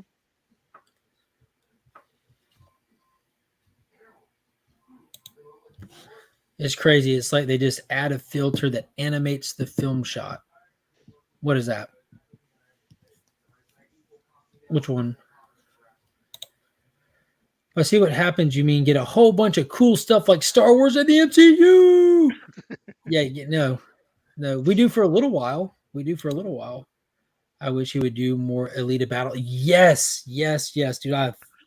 And that was Robert Rodriguez that made that with John Landau, who produces the Avatar stuff with James. He went over and produced Alita Battle Angel, and Robert Rodriguez directed it with a lot of people from James Cameron's team, and James was a producer on it as well. But man, that was such a good movie. Got a filter that animates the film shot. It's impressive what they do with that. Hmm. I'm really looking to that. I'm not going to beat people over the head with Avatar talk tonight. I tend not to do that for as long as I can go, just fanning out with Avatar stuff. It's not everybody's cup of tea. But March 28th this month, in a cruel twist of fate, they will be releasing that movie on digital. Not physical yet, but on digital, which will include special features. So be careful if you are somebody like myself who will be buying it digital the day it comes out. Certain digital platforms offer special features, some do not. If you buy directly from YouTube, like I do most of the time, you will not get special features with it. If you buy off of places like Vudu or Movies Anywhere, be sure to check because you can get special features through those. Now, I will be buying it when it comes out on disc as well, but here's the cool twist of fate part. A 3-hour plus movie releases on my giant master's intake day at work, followed by my second giant master's intake day at work. I'll be working on my off day. I'm like, yo, are y'all serious right now? Are y'all serious? That's mean. That's really mean. Wow. The Nava gods have not been kind to you. No, they have not. I'll just be running it at work all day. Won't be able to hear it, but it'll be playing. Just take my tablet and Wi-Fi to it and just let it sit up on the counter. All I'll hear is barking dogs all day long. Yo, Masters is about to be crazy. I think I mentioned this is my last off weekend until a month from now, which I work every other weekend. That's like my off time plus Tuesdays. And the way it falls this year, next weekend is my work weekend. My next off weekend is the intake weekend, then Masters. I'm like, geez. And then I have to give my staff an off weekend coming straight out of that before I take one off. Oh, so it'll be like what is that? Not the weekend of the 17th, which would be the Monday following, but the weekend after that. What is going on, Signature Kings? How are you doing tonight? So yeah, Tom Cruise asked to watch The Flash. He thought it looked good. He was excited, so he reached out to David Zaslav, the head honcho of Warner Brothers Discovery. He said, "Hey, David, Tom, can you send me a copy of Flash?" He's like, "Absolutely, sure." And sent Tom Cruise a copy of Flash. He watched it, so impressed by it, so excited by it, that he reached out to the director of Flash to congratulate him and thank him. He's tell him that this is exactly the kind of movie we would need right now. You know, the guy who did Maverick said, this is what we need in the movie industry right now. So if this movie wasn't already hyped enough, it just continues to build, continues to show promise. Give me a second. I'm typing my email to Mike to David Zaslav right now to see. Yes, and hey David, yeah, David, can I see the Flash? Not Tom here. Can you shoot me a copy of the Flash? Yeah, I'm big excited. I ordered the set from McFarlane. There were some surprise drops in the McFarlane Flash movie sets. One is a full-size Batwing scaled to the 7-inch figures. Surprise price tag on it too, is it's a gold label limited one. It's got a $250 price tag on it, but it's like bigger than the table I'm sitting at right now. Also, there's 6 figures in the set: Dark Flash, Barry in the repurposed Batman suit, Barry in the modern suit, Michael Keaton Batman, Ben Affleck Batman, and Supergirl. And on top of that, there's an actual Michael Keaton Batman from the movie, the Batmobile, huge, scaled for the 7-inch figures, and it already sold out, and it's going for a lot of dollars on the secondary market. And I was lucky to grab that because I was really questioning jumping on that the day it released, and it sold out the day it released. So I'm super happy. Did you hear the big conspiracy about that? The Scientology related? I know, but I would love to. Love me a good Scientology conspiracy. Oh, it's probably like trying to get Ezra Miller to join now. Hey, he's got some things he needs to clear, bro. Did he show it to the aliens in the volcano? No, that's where your soul goes, Paul. Oh, okay, sorry. Yeah, come on, man. The Batmobile and the Batwing look sick. Yes, they absolutely do. And full disclosure, I am not above spending $250 on a full-size Batwing. I'm just above spending it on it that day because I didn't have it. You know? Bad timing all around. Speaking of bad timing, the Mega Con exclusives from Big Time Collectibles are available for pre-buy if you can't go to the con. Fair warning, the Superman ones are already sold out. Dude, I've not seen a retailer exclusive run so hot since like early Crane days at Scorpion Comics. These Superman books are just the cat's meow right now. But there's some really cool ones up there. There's a lot of cool variants. If you can't make it to MegaCon, be sure to check out their site. There's a lot of other great shops that do the same thing as well. So check all your regular stores that you might frequent online and see if there's anything that you'd be looking for. Hey, God, what is up, Esteban? It's going good. I hope the Shazam spoilers are over. Yes, sir. Yes, sir, they are. So be sure, after you watch it, to check the rewind. And I will say this. It was fun. I enjoyed it. That's all I'll say if you ain't looking for spoilers since we passed that. What else happened this week? Filming on the Penguin for HBO Max is officially underway. They've announced a lot of casting stuff for that as well. Mm-hmm. Yep. James Gunn stated that it's officially he's going to direct Superman Legacy. And it will release on what day? July 11th, I believe, 2025. His dad's birthday. Correct. His dad's birthday. Yep. Yeah. So I think you didn't even realize that. That was kind of his other brother, not the one that was in the Guardians of the Galaxy, but his other brother told him that. Yeah. So the little quote that he had up, it kind of shows like where it's like become like a major passion project for him, which I think is much needed. It's in my mind, Superman's tone and style is a little bit out of the wheelhouse of what we've seen from Gunn. I mean, certain aspects are definitely out of it. Some aren't, but I'm excited to see what he does with it because, I mean, 100% of the future and the success of any kind of DCEU rides on that one film. Nothing else. That one film. I do have a question because, like, the image that he used was the cover from All-Star Superman. Do you think it's going to have any ties to that whatsoever, be the story that he's going to use? Because I just read the issue #1 yesterday, and I don't think so. Everybody's speculating on that comic being the one that James Gunn is using, but like I said, I just read issue #1, and it doesn't feel like if he's going to like introduce a younger Superman, I don't think this is the one. I think they use All-Star Superman because of the Superman works that have come out in the past 20 years.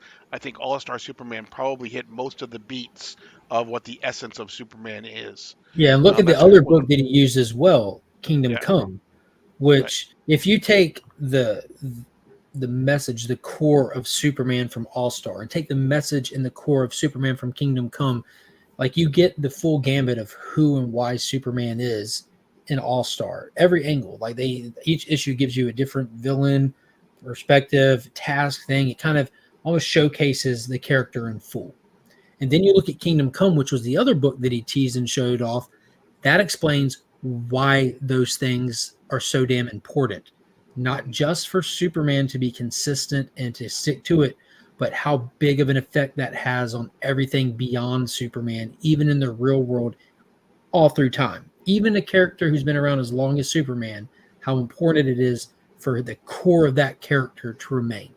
So you put those two things together, and you have yourself a starter pack for writing a Superman movie.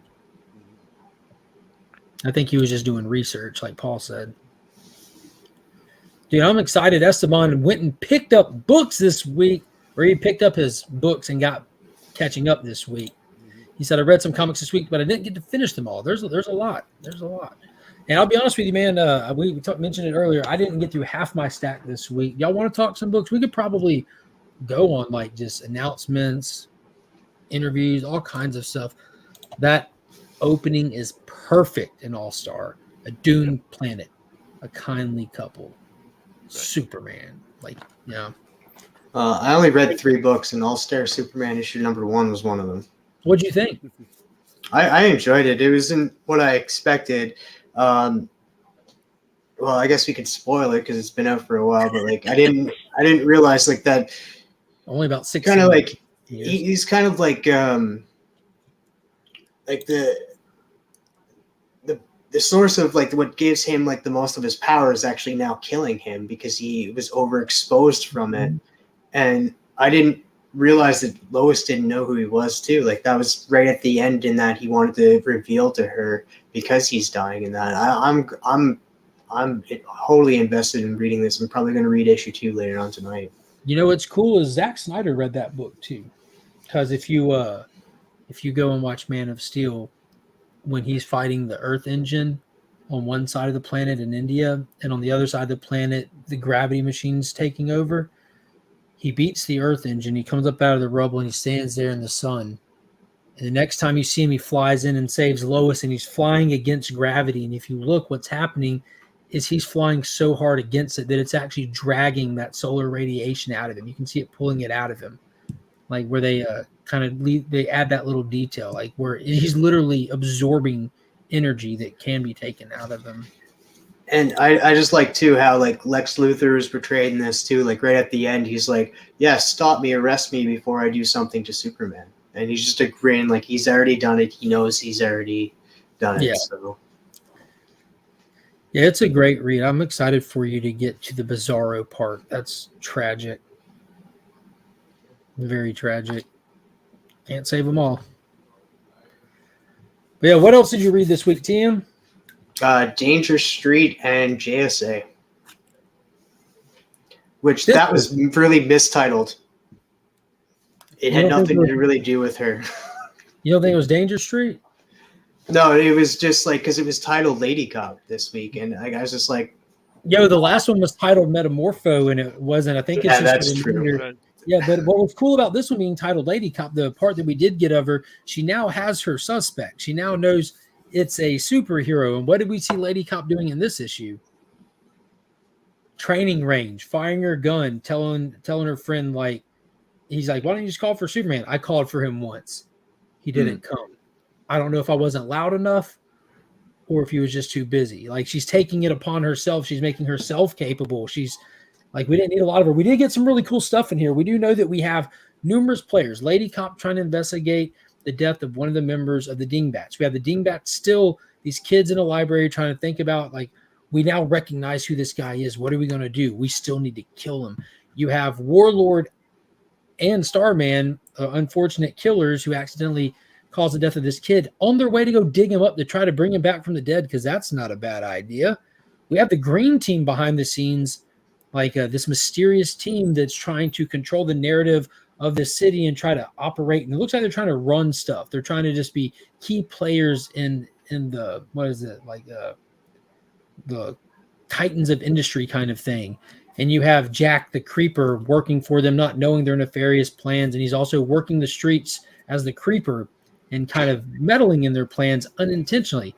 Now, we also have our first death of one of the members of the green team in this, who's just kind of walking in the woods with all of his men looking at this potential land. Go ahead.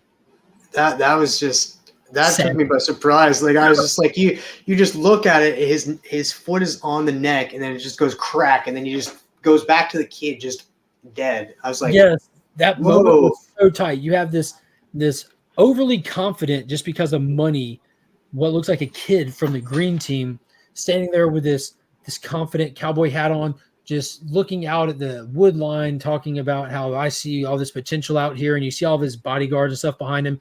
And then he notices no one's answering him. So when he turns around and looks, Manhunter's just standing there in the snow with dead bodies all around him. Like, basically he says, run. And the kid's, and the kid's like, I got money. I can give you whatever you want. No need to do anything. And realizes he's not saying anything back. He's like, crap. And he just goes to run. Does him no good. He catches up to him as he's trying to call in the mysterious character that they have as the real bodyguard, known only as the Assassin, who we know clearly is a meta, can fly like another Manhunter that they always have on their team. Can't get to him in time. Manhunter puts his foot on his neck, picks up the phone, lets him know he's coming for all of them, kind of thing, and kills the kid from the green team. It was pretty freaking dope. And we also got another little thing at the end, which I don't know what's going to happen with, but we go to a theater, like where people are acting, and we have this old man who's not saying anything, just in the audience, and the assassin that works for the green team comes down and sits beside him. Doesn't say a word. He says something. The old man looks at him and says, no one outruns the Manhunters. And about that time, you see that he almost like a cyanide pill went off in him or something, but you see some fizzling and smoke coming off the guy, and his head just drops, and the assassin gets up and walks out. So I think one of the dingleberries, that's what they called it, dingbats, saw that, because like that's what he was saying. He was just like, I just was at the movie theater, saw this and that. And so I think like he's talking about it, but like at the end too, like you do see another part of the green team, that the one that like slapped Jack. And he's like down on the ground and like on the table with his milk or whatever he was drinking. Yeah, like, it looks like he's poisoned. Yeah, we don't know yet. So we get a flash of a bunch of little scenes. It looks like there could potentially be another member of the green team down and out. They left us on red for a lot of that stuff at the end. So we'll have to see where it goes. But man, this was a great issue. Like a lot actually happened. A lot of these people are converging. Having the helm of Naboo, Dr. Fate's helmet, sitting on a bar narrating the story. The way that they contextualize all these characters in the sense like you're reading a medieval tale from knights and dragons and lords, or Ryan is now here, or Ryan has showed up. Like watching him travel, listening to Motherbox give him a direction, in 10,000 light years turn left. And he hits Earth's atmosphere at California, turn right. Like the speed in which he's moving, the distance he is traveling, that just adds to the determination of what's about to happen when people have to deal with an actual new god. And he showed up right where Warlord and Starman were, right? They were digging up a kid's corpse, and he pops up behind him. Their response was amazing. Like, oh, shit. Paul, what did you think of the issue? I mean, I really liked it. To your point, Tom King has so many different pieces that he's got on the board. You never know where it's going to go next, and I'm just waiting for all of them to come together for his master plan. But I did want to. You talked about the issue being called Lady Cop, and you didn't know why. I thought of that afterwards because the last one was Metamorpho. What they're doing is the original series back in the 70s. Issue 4 was Lady Cop. issue 3 was Metamorpho. So they're going by whatever character was in the original number of that particular first issue species. So I'm guessing the next issue will be called Manhunter. Manhunter, yeah, because it was the So- first appearance of Mark Shaw Manhunter. Right. That's dope. That's dope. So yeah, I really hope that Metamorpho comes back. He should. Like he's he shouldn't even be dead. Elemental. Hmm. But didn't he get punched by Atlas? Wasn't that Yeah. what you told him? Yeah, so maybe he is dead, getting punched by, Atlas Actual might God. do the trick. Yeah, actual God might do the trick. I hold your world up, I can tear you down, kind of thing. Yeah. So yeah, this was really good read. I like that you can actually sit, take your time with it, read it, and get a lot. There's a lot to get out of it. Jorge Fornes is doing the art. Gorgeous. Plays well with the story. I do think like they did have kind of an origin story for Lady Cop in a way, because like she said, like that's the moment in time where she wanted to become a superhero, where she wanted to become a cop.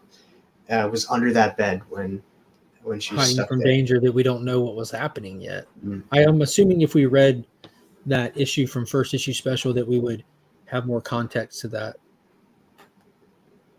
But we just know that she had a moment in her life where she was fearful, helpless, hiding under a bed, crying out for help and didn't find it. So she took it upon herself after that day to help herself. I'll have to go back. I got the DC Universe app, so I might go back and see if that issue's there and just go diving for some context. I really have not read all those first issue specials. Paul, what's one that you picked up and read this week? Well, we can say Revenge of the Gods for if you want. You should plug it. Tomorrow. Yeah, plug it. So Revenge of the Gods tomorrow, 10 a.m. my channel. Mark and I will do a deep dive on it. So it's already recorded. It's in the queue. It's ready to release. Dude, definitely check out that video. A lot of fun stuff to talk about with that one. And then Jay Say was the other one that I read. So I read Superman Lost too. Yes. I hear great things about Superman Lost. Yeah, dude. I'm big excited for that. Even bigger excited for this, though. Mm-hmm. Go ahead, Paul. Yeah, it's basically, it's funny because for some reason when I first opened the page, I said to myself, "Oh, what's Junkyard Joe doing there?" Because I didn't. It was. It's basically the Unknown Soldier, but I kind of like opened it up and I'm like, oh, it's Junkyard Joe, because Jeff Johns is writing the issue. But Jerry Ordway is doing some of the art on this one, on some of the original stuff. It is very heavily on Per Degaton, who is the big baddie right now, traveling through time, who is apparently the one that's causing this issue with the Huntress as well, from what we can gather. It basically follows the Huntress talking to the current JSA. If I'm gonna get these time things right, these timey-wimey things get me all the time. Yeah, Go ahead, Mark. I don't think this is our JSA yet, bro. No? I think it looks like our JSA. I don't know where we're at. We have Khalid as Dr. Fate, Right. so it's really Right. indicative that like this is current time era now. We have Alan Scott with the beard, but I'm afraid to say it's our JSA just because how the issue ended. Maybe it is. Maybe this is going to be the one that he doesn't annihilate. Maybe this is it, but we don't know yet. So I think I'm just not confident enough to say it because I don't want to see him. Because I've already gotten invested and watch this guy just slaughter people. I'm like, oh, they got me. I'm afraid to trust what I'm seeing right now. Right. So go ahead. You're always much better at discussing doing summations of these things than I am. Well, we got to introduce to all these characters too, like how all of these characters formed who Helena Wayne is. Like it gave us like this is the character in that they're fighting and stuff, and showing like my girl Stargirl was in this one, not from the Stargirl series, but it was introducing these characters pretty freaking good, and it had like a whole world. Real quick, this is a Jeff Johns book. Stargirl showed up. These characters are safe. Right. They're safe. This is the real ones. It's got to be them. Yeah. You're not going to see a Stargirl die. And which I actually like because you get Shaquem Thunder, in this issue, and they're all around the table. I love the table shot, but I do agree. Like at the end there, you're not sure if like I don't think like some of these characters are not going to make it out alive. Well, no, if we're this like looking at it, we have the legacy characters in there. We have Beth as Dr. Midnight. You have Yolanda Wildcat. So we're where we're supposed to be now. It does feel like we're where we're supposed to be. And when she lands here, this is not Huntress of this Earth. They do get a lot of action in this issue. You get them fighting Bizarros. You get see Flash saving citizens. Them asking where Superman is as they're doing what they're doing. And to the point, this has to be the right one. Because if you look at the way that Power Girl, who is Kara of Earth 2, the JSA, she's rocking the proper Dawn of DC outfit, which is her standard outfit, but she has the jacket on where all the Super family right now have kind of gotten some updated digs since Clark has returned from War World. So this has to be it. All signs are pointing to this is it. I'm willing to bet it at this point. If they break my heart, they break my heart. What is going on with comics? Appreciate it. I forget what was said, but somebody said in the book, like it made me laugh. I know it was probably out of context the way I was reading it, but it was just like, I think it had to do with Batman. It's like, we don't always have to call Batman Karen. And like, that's how I read it. That's Power Girl's name. Yeah, I absolutely love that part. And like, they agreed. They were like, yeah, we're not going to call Batman because like we don't want to bring him into this. This is a JSA issue, and then that character shows up that I'm not too familiar with, and then it goes back in time, doesn't it? It goes back in, or no. It's prior to that. It's back in time again, where he's just like, I've gone through time, and that shows him back in the 1945s near the end. He's just like, I don't want to follow this way anymore. More the Reich. I'm going to do things my way, and that's what this is where I might feel like maybe he's going to just decide to do something different, not kill them all. I don't know. I think he's going to slaughter them all. So he's been traveling through time. We get some cool stuff with the Unknown Soldier here. We're getting a little context. So like, because they reveal the villain, it's Degaton, who's a time-traveling psychopath. Like if you probably picked up that Stargirl Summer Special from a little year or so ago, that one shot. Did you check that out? That's who they were dealing with in there as well. Like, which was supposed to be like the first real like build up to this series. It took a while to come out, but now that he's revealed, I think that this is it. Like he makes the comment, it's good to see all of y'all in your prime again and stuff like that. We also have Huntress have a long conversation with Dr. Fate because she's told that like he's going to be the key to making sense of what's happening, to helping you, a woman at a time, being cursed by this person stalking you for your whole life. But it's not Kent Nelson, it's Khalid, and like he's scared. But then they tell him in the future he's dead, and he's like, I'm dead. What? I don't even know what I'm doing with these powers, much less how to survive or be told that I'm dead.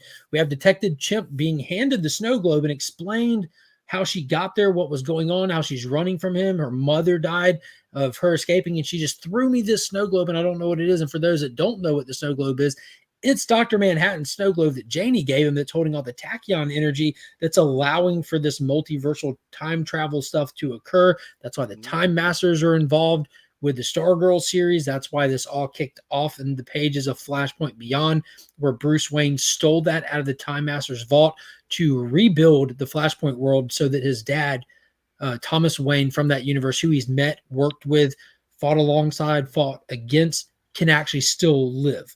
So this is all stemming out of the pages and events of Watchmen, Flashpoint, all kinds of stuff. If you've read those, like it's a great connecting stuff.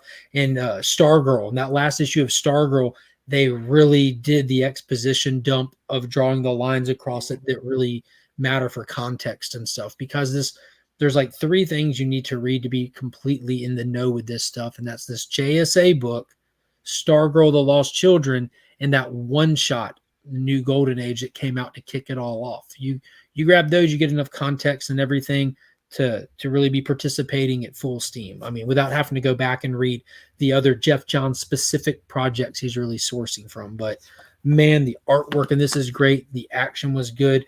The mystery that they're setting up in those first 2 issues, the turns that they give you where they have you like, okay, this team doesn't look familiar. Solomon Grundy's on this team with a bunch of villains led by Huntress. What's happening? All right, this is cool. and then they get slaughtered and she barely makes it out alive. Like the twists are great. And knowing Jeff Johns, like he writes these big cosmic style stories, and we're already in that. And they always have twists. They always have deep cuts into comic history so that those longtime fans are there. And he always writes it in a way that if you don't know those as Easter eggs, they're presented to you as information. You know what I mean? So you get all kinds of new knowledge for this amazing universe and stuff. It's just probably my favorite DC writers in my lifetime. You know, he's one of the best of the best. Like no one from his generation does what he does. Mm-hmm. Yeah, I'm so glad he's writing more over at DC now and stuff. Yeah, even I know he has his own projects and that he does. Actually, I never really gone back and looked, but like, has he ever wrote anything for Marvel? Yes, he wrote the Avengers for a very little while. For a very they Perez'd him. Like, yeah, we'll take him. We'll take him. Yeah, I think he just has like an absolute love for DC, and like DC must love him because they still give him the helm to do what he wants with Stargirl, and they still let him release delayed books. Oh, that's cool, man. Just turn it in when you can. Yeah. And it does say coming next issue is the death of the JSA. So and those things never lie. So it's got to happen. Yeah, even though we've seen it happen in every issue so far except this one. You know what I mean? Like this has been a slaughter fest.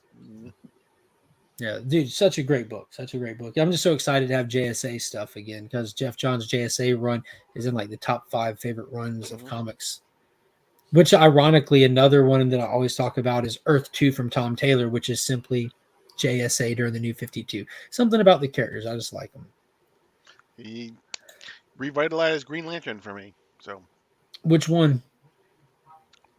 Tom Taylor or Jeff Johns? Oh, Jeff Johns. I'm about to say because Tom Taylor brought Alan Scott into the New 52, right. And Jeff Johns he just put Green Lantern on the map in a way that never been done in history. Right. I mean, there are some things like that happen in particular stories, and you think about it to yourself. It's like, how did nobody ever think of that before? And to me, light spectrum, the emotional spectrum that Jeff Johns did is like, how did nobody ever think of that before? How did nobody ever think that the suit is a construct? So why isn't the black just the absence of light? The way that him and the artist who will not be named came together on that concept and did Green Lantern Rebirth. Scott Snyder in the Court of Owls is like, how did nobody ever think that? I mean, the natural enemy of a bat is an owl. How did nobody ever think to do something with an owl? Fast forward to the talented, great thinkers after that. We're going to call Robin Drake because they're fierce. A duck? A duck? You're going to name him after a duck? I thought it was named after the rapper. Yeah, even fiercer, I hear. Yeah, Tom Taylor's Who's Canadian, by the way. Yeah, and I like to point this out all the time. This show specifically is named after that run of comics because Earth 2 ran for 28 odd issues, and with no break, just like it was, they just changed the title to At World's End because their world was literally and ultimately did come to an end. And then that ran for umpteen issues and switched to the final volume instead of them just doing unlimited number ones. They changed the name of the book instead of doing 12 issues into number 1. And it's all one continuous, unbroken story. It's like one movie. Dude, you like if you read it in collected form, you're like out of breath from just like the level of just non-stop in that book. I don't know when those people ever rested. Then damn you, Convergence. Yo, that's the first thing I did with the DC app when I first got it. I read all 97 issues of Convergence. The main body, all the times, it was 97 issues. I read it all. I'm like, that's 5-year subscription right there. I'm clear. And it's funny because it was all done just because they were moving their offices from New York to LA. Mm-hmm. And then, they did, what was it, Futures In right after that under the same format. Let's just do like this mega tie-in event and that'll carry us kind of thing. But people didn't pick that one up like they did Convergence because they picked up Convergence. So like, yo, why are y'all going to make us do this? Like, that's not fair to people that are just trying to casually read it. Not fair to completionists. I don't know. That was cheap tactics really, but. First appearance, John Kent. Yeah, Convergence, Superman. A lot of good stuff did come out of Convergence. Mm-hmm. A lot. It was all fan service fights. The Kingdom Come never lost though. Just throwing that out there. It basically undid the Crisis on Infinite Earths, right? So To a large degree, it did serve its purpose. Yeah, 97 issues, man. It was insane. Because every book on the shelf at that time had a tie-in, and because there were so many characters, the whole concept was everyone through all of comic history was coming to fight. Mm-hmm. So every issue had like 1 or 2 fights in it, and there was a lot of fights. Let me tell you, by the time you get to like 60, 70 of them, you're like, okay, these are repetitive.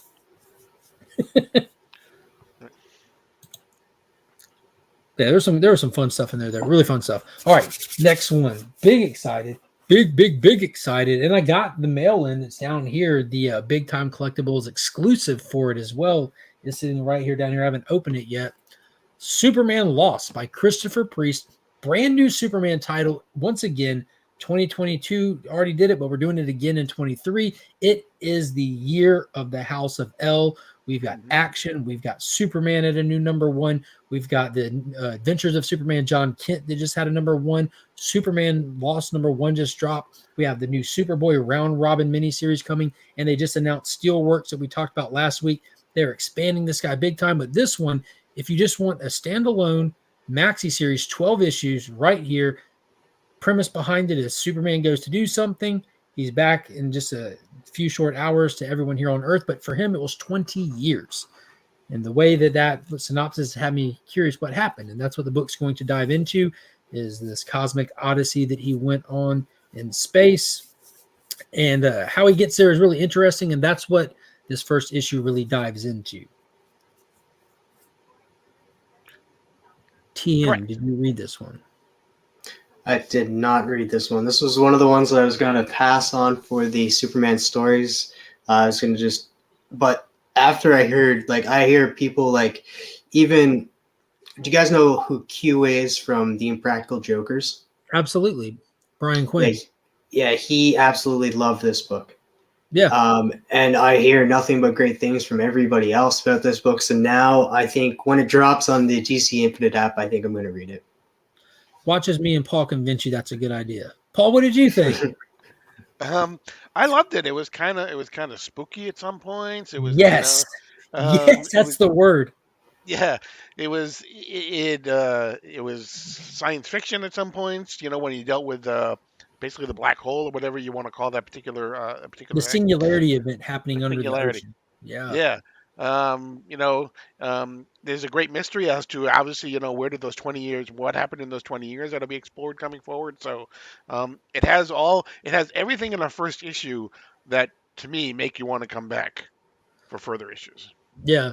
So story synopsis here. You have Superman and Lois as being Superman and Lois. He has to go on a call. He gets a signal. The League is calling him, and we get there, and it looks like an international crisis out in the ocean where people are fighting over something. It looks like did someone cross the wrong lines or borders not being respected here, but it come to find out that, there's a submarine underwater that they're trying to reclaim. Then you come to find out that that's a lie too, because when the Justice League gets down there, it turns out people are fighting over claiming what seems to be an alien craft underwater. Unfortunately, it's not intact under there, and whatever kind of hyperdrive travel mechanism, engine, whatever it has, due to the technology in it, it's a singularity event happening underwater that has the potential to destroy the planet if it's allowed to continue to grow and go unchecked. So the Justice League draws logical straws and realize that none of them can get close to it except for Superman because of his atomic structure. He's the only one of them or anything that they know that won't be ripped apart immediately by it. They tether him. They send him in to try to figure out what he can do as far as shutting it down, balancing it off, containing it, whatever.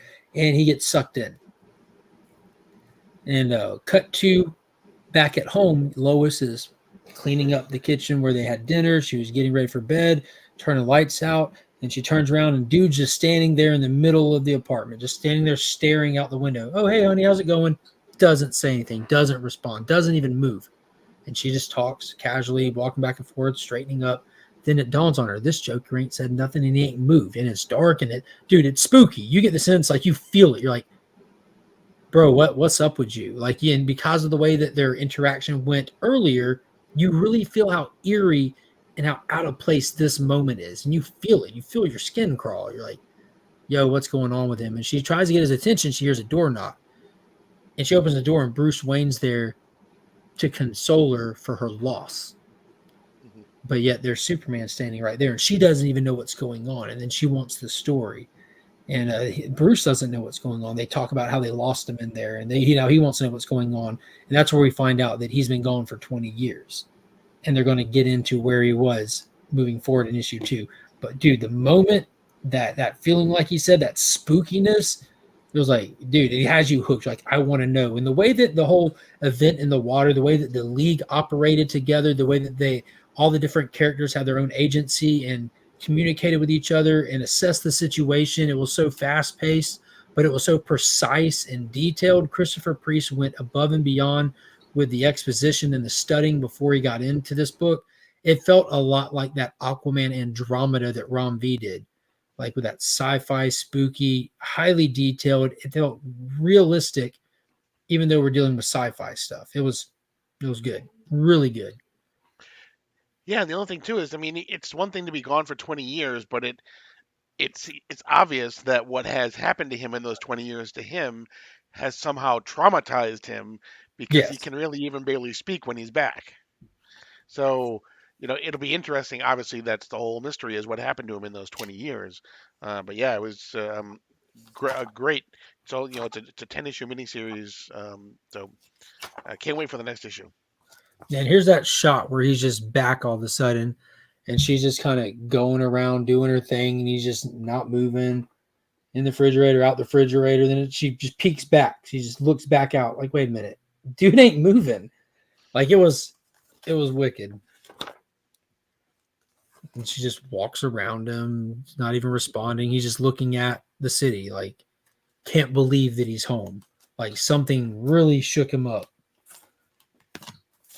Really shook him up. Because normally, when you're gone away from loved ones for a long time, pretty happy to see them when you get back.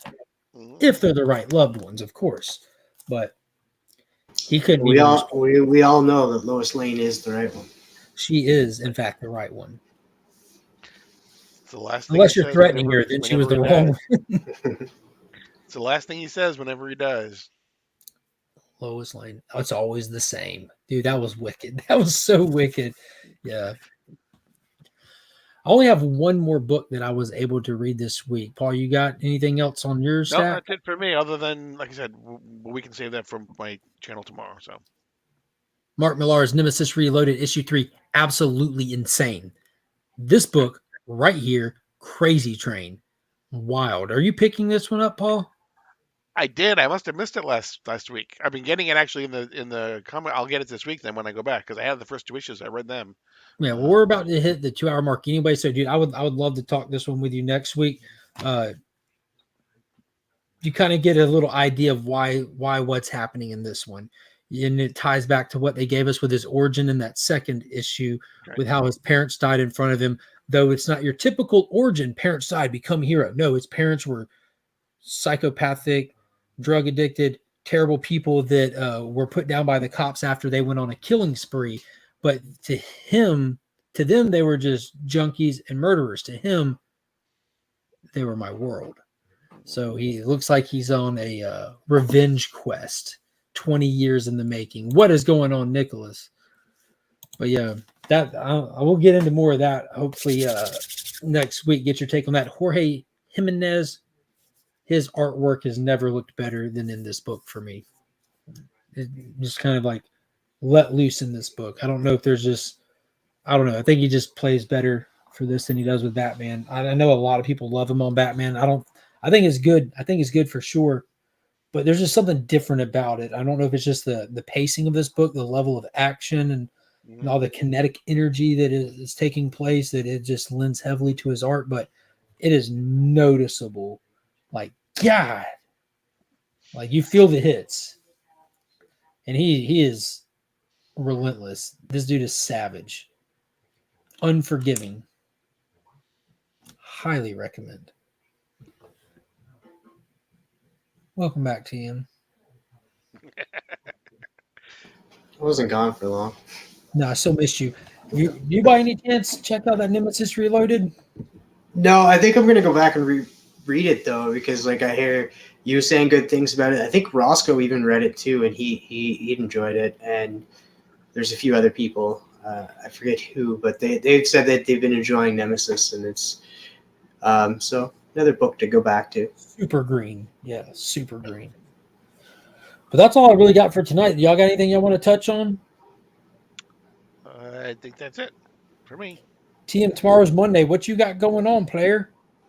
Well, over on my channel, me and Roscoe, that's Geek Out with Roscoe, we'll have Alex on our channel. She's not, you don't see her a lot throughout this community. You just see her on, I forget her channel's name now, but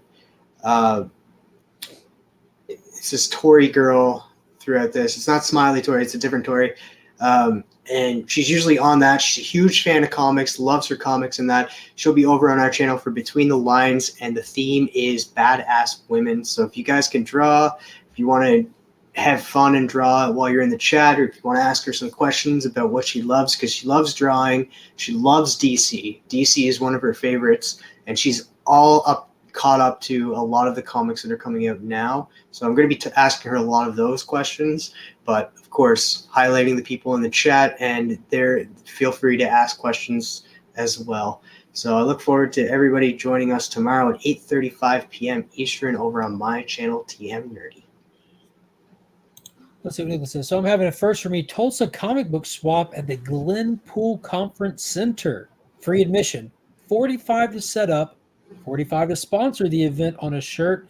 Get a free color shirt with sponsor, your name and logo on the back. Sunglass emoji. That is pretty tight. I think you sent me a bunch of stuff on IG information on that. I was driving when I got it. I need to go back and look at that now. Dude, yeah, I lose stuff in my messages real fast if I don't. People hit me back. It goes quick. But again, reminder, tomorrow, check out Sector 2815. Make sure you're already subscribed up to him, especially if you're hanging out over here. Be sure to check that out because we have content that goes onto that channel as well. Tomorrow we do the deep dive on Revenge of the Gods, a new series where the old gods are calling out humanity and coming back for blood. So definitely want to check that out, see if it's something that sounds interesting to you, and might be something you want to pick up, or you might just want to follow along because we'll be going in on detail on it, so you'll be able to get all the information about it you possibly can need right there on that show. And then this coming Wednesday, there's no Guess That Key over on Sector 2815, but we will be doing the 2,000 subscriber thank you giveaway celebration right here at approximately 9 p.m. Tons of great stuff to win. Go check out the video. Drop the hashtag We Are Legion in the comment to enter that way. Other prizes will be going out to the live chat if you're able to make it. And if you share the video, take a screenshot of it, share it over on Instagram. Make sure you tag me, message me something, make sure that I see it, make sure that I know. If I do not comment under it, I have not seen it.